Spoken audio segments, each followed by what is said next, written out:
सतत स्मरणीय और महाराज श्री सद्गुरु महाराज के चरणों में कोटिशाह नमन। मंच पर विराजमान पूज्य स्वामी चंद्रानंद जी महाराज, मुद मंगलमय साधु समाज, उपस्थित गुरुजन, सत्संग प्रेमी सदात्माओं, सौं को मेरा बारंबार नमन। अभी स्तुति विनती के बाद श्री रामचरितमानस सप्तम सोपान उत्तर कांड से पाठ श्रवण कर रहे थे।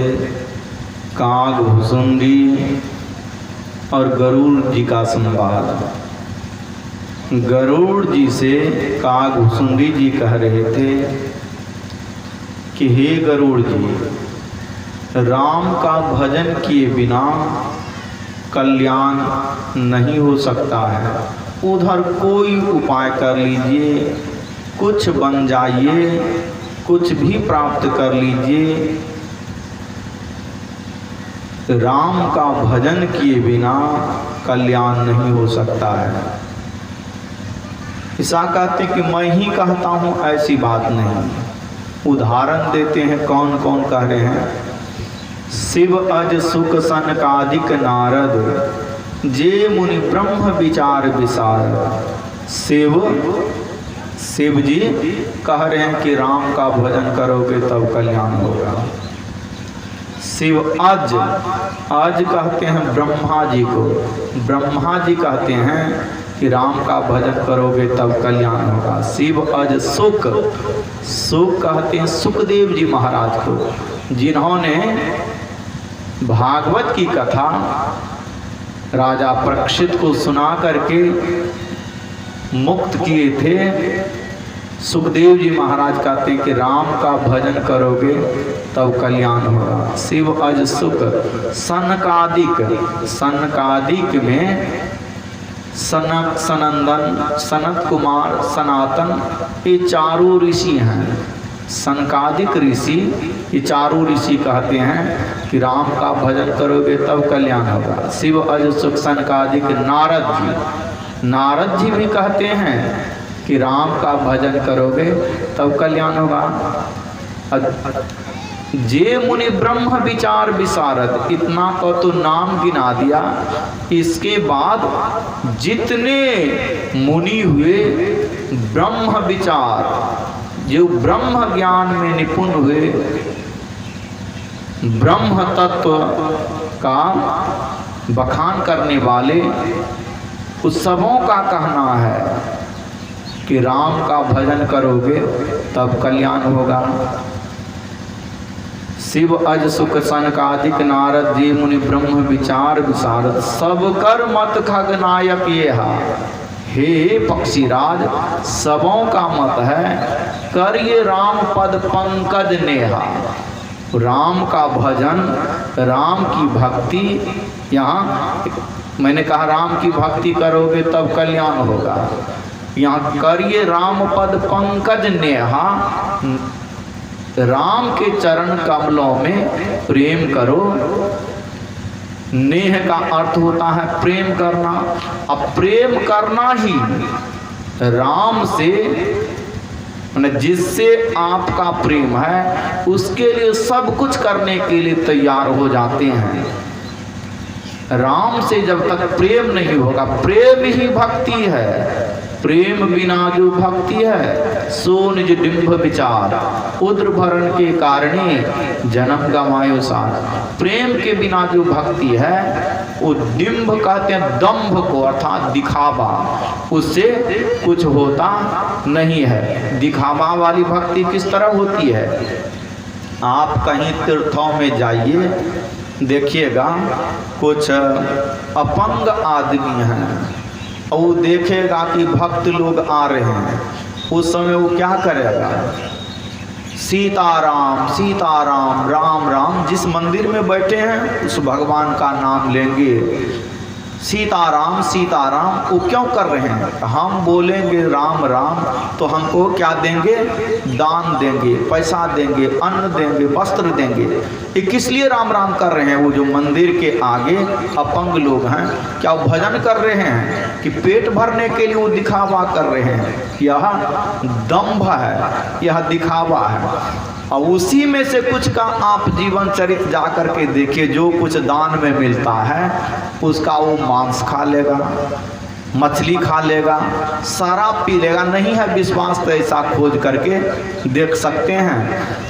और भक्त देखते हैं कि आ रहे हैं मंदिर में पूजा करने के लिए, दर्शन करने के लिए, तो उसको देख करके राम राम सीताराम सीताराम करेंगे। वो दिखावा, वह प्रेम नहीं है, वह भक्ति नहीं है, वह पेट भरने वाला है। इससे कभी किसी का कल्याण नहीं हुआ है। प्रेम से, श्रद्धा से, विश्वास से जो भजन होता है, समर्पण से परमात्मा को देखने के लिए, परमात्मा को प्राप्त करने के लिए जो भजन होता है, यह भजन है। प्रेम से कुछ वस्तु प्राप्त करने के लिए जो राम राम कर रहे हैं, वह भजन नहीं है, वह दिखावा है।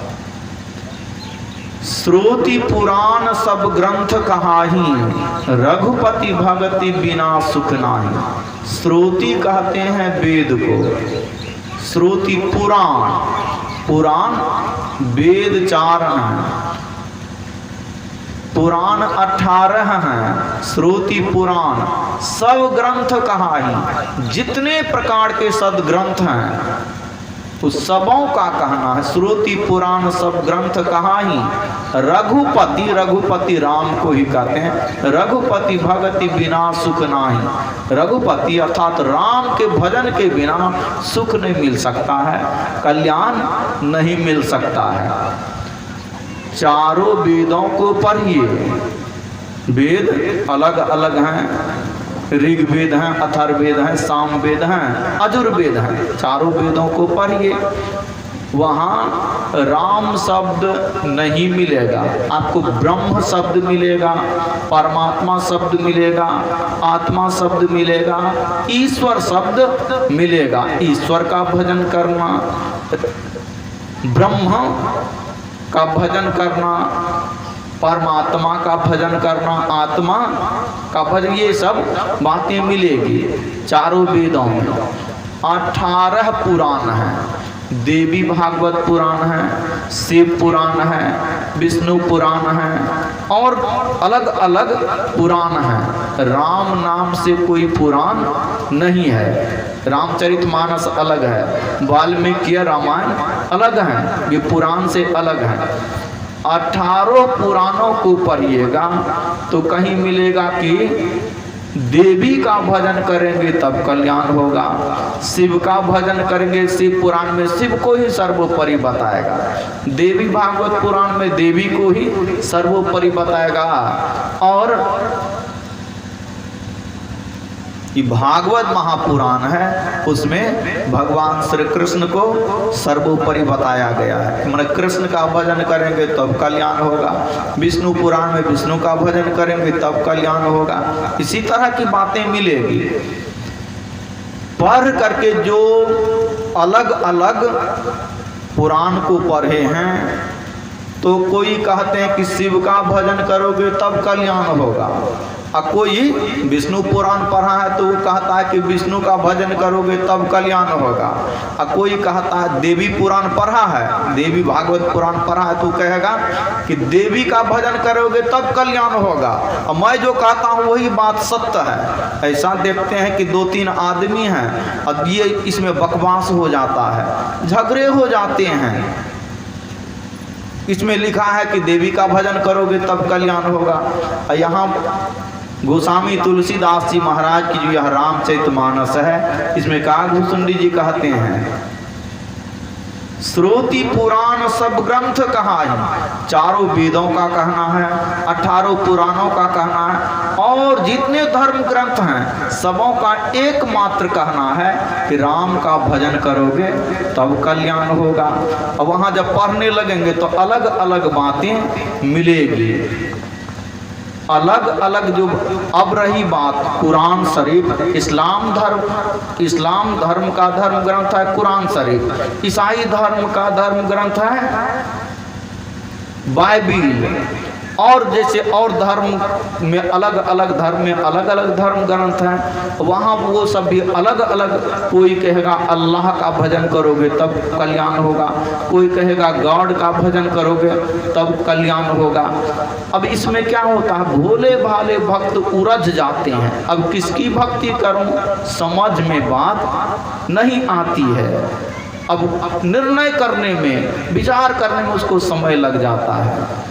गुरु महाराज की वाणी है, भिन्न भिन्न इष्टों के मानने वाले के भिन्न भिन्न इष्ट देव कहे जाते हैं। मतलब आपका इष्ट राम है, किसी का कृष्ण है, किसी का दुर्गा है, किसी का शिव है, किसी का विष्णु है, किसी का और कोई इष्ट होंगे।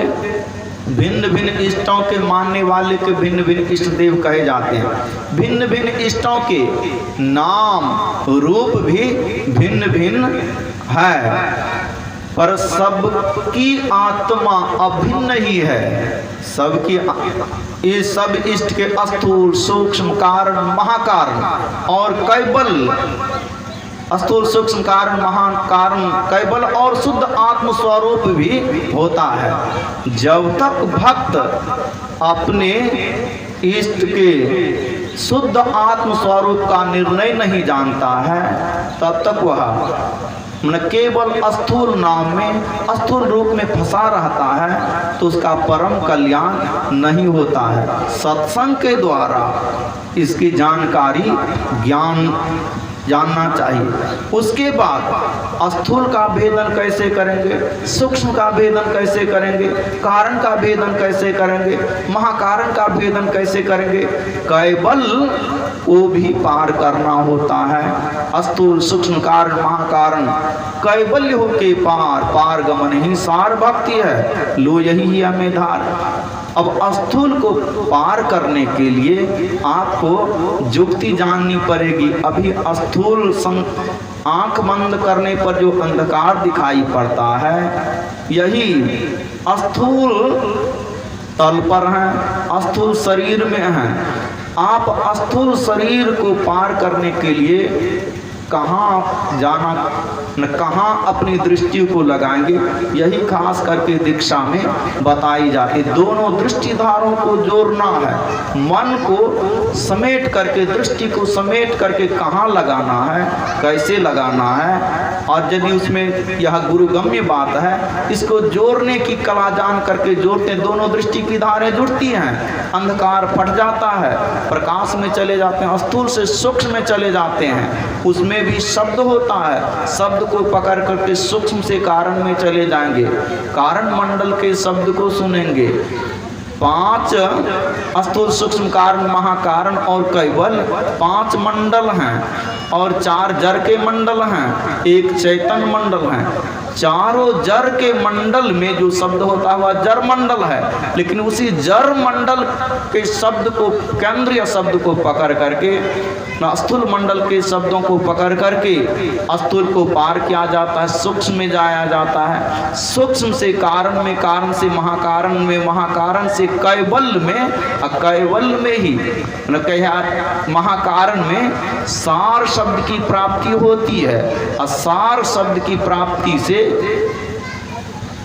वह अपने आप कैवल्य को प्राप्त करते हैं, चैतन्य को प्राप्त करते हैं। और किसी का इष्ट अलग है, किसी का इष्ट अलग है, अपने आप को प्राप्त कर ले और इष्ट को भी, परमात्मा को भी प्राप्त कर लेंगे। यहाँ पर भक्ति पूरी हो जाती है। झगड़ा फसाद, जो भी झगड़ा फसाद करते हैं वह ना अपने इष्ट का निर्णय जानता है, वह भजन नहीं जानता है, जिससे कल्याणकारी भजन नहीं जानता है। तो अब मैं वाणी को यहीं विराम देता हूँ। घड़ी तो मैं देख नहीं सका, अब देर भी हो गई होगी, इसके लिए क्षमा करेंगे। श्री सद्गुरु महाराज की जय।